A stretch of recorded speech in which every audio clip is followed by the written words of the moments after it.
baik, kita akan masuk dengan materi yang pertama, yaitu meningkatkan efisiensi peramalan, permintaan, dan perencanaan produksi.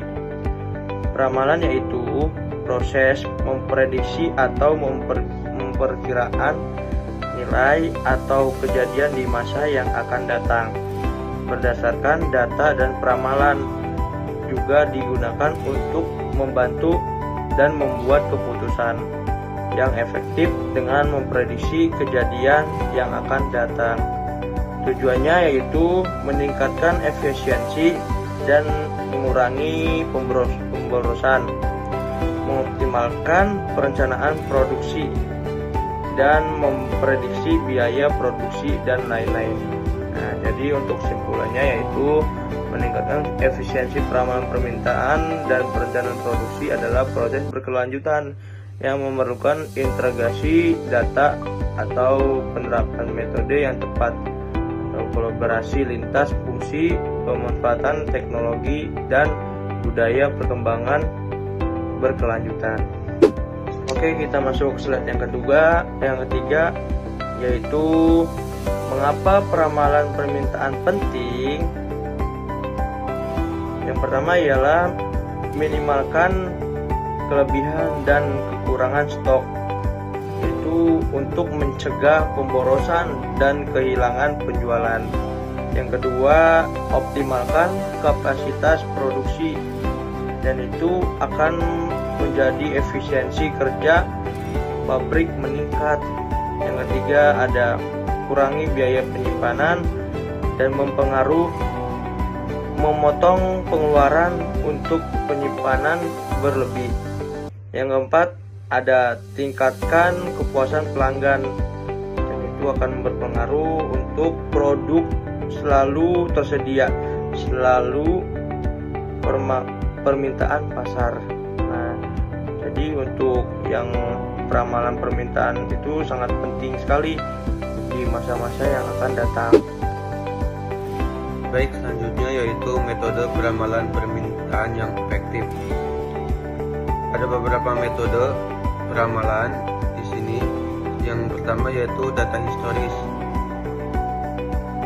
Contohnya yaitu analisis data penjualan, di mana metode ini digunakan dengan cara kita menganalisis hasil data-data penjualan kita selama mungkin jangka waktu 1 bulan, 6 bulan, atau 1 tahun.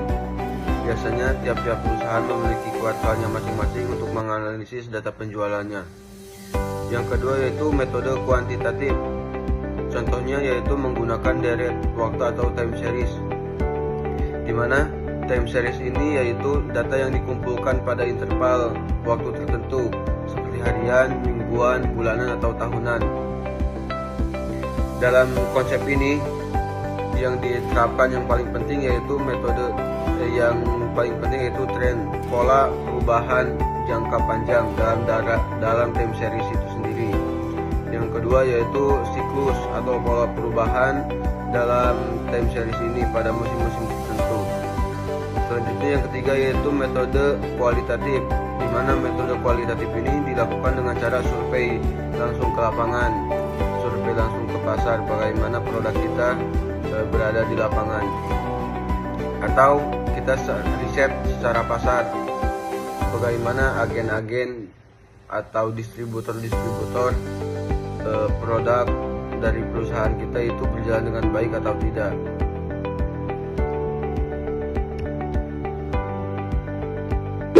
Selanjutnya perencanaan produksi, jadwal produksi induk atau MPS, rencana produksi utama untuk mengatur waktu proses.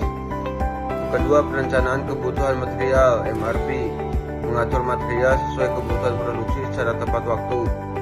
Yang ketiga yaitu just in time, meminimalkan persediaan dengan supaya tepat waktu. Dan yang terakhir yaitu lean manufacturing, fokus pengurangan pemborosan di semua lini produksi. Teknologi untuk peramalan dan perancangan produksi.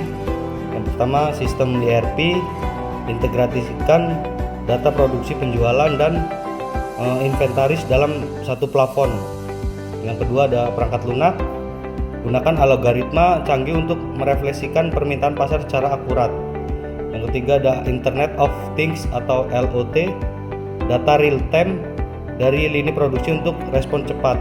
Dan yang keempat analisis data, itu wawasan berharga untuk pengambilan keputusan. Dan slide selanjutnya implementasi sukses, itu ada 3. Yang pertama akurasi peramalan, peningkatan signifikan dalam prediksi permintaan.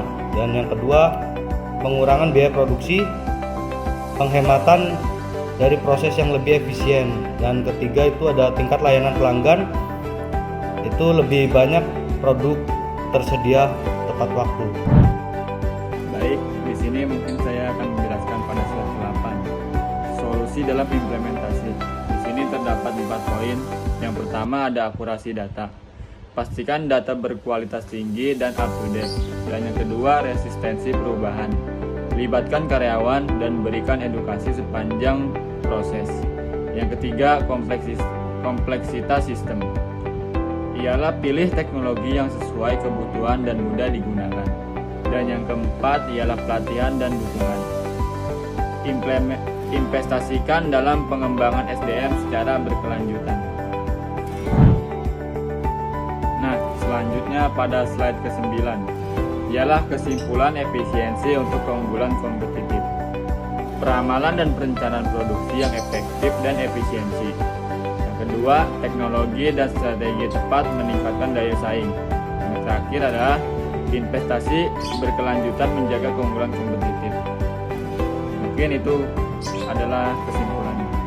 Terima kasih. Sekian dari kelompok kami. Saya akhiri. Wabillahi taufiq wal hidayah. Wassalamualaikum warahmatullahi wabarakatuh.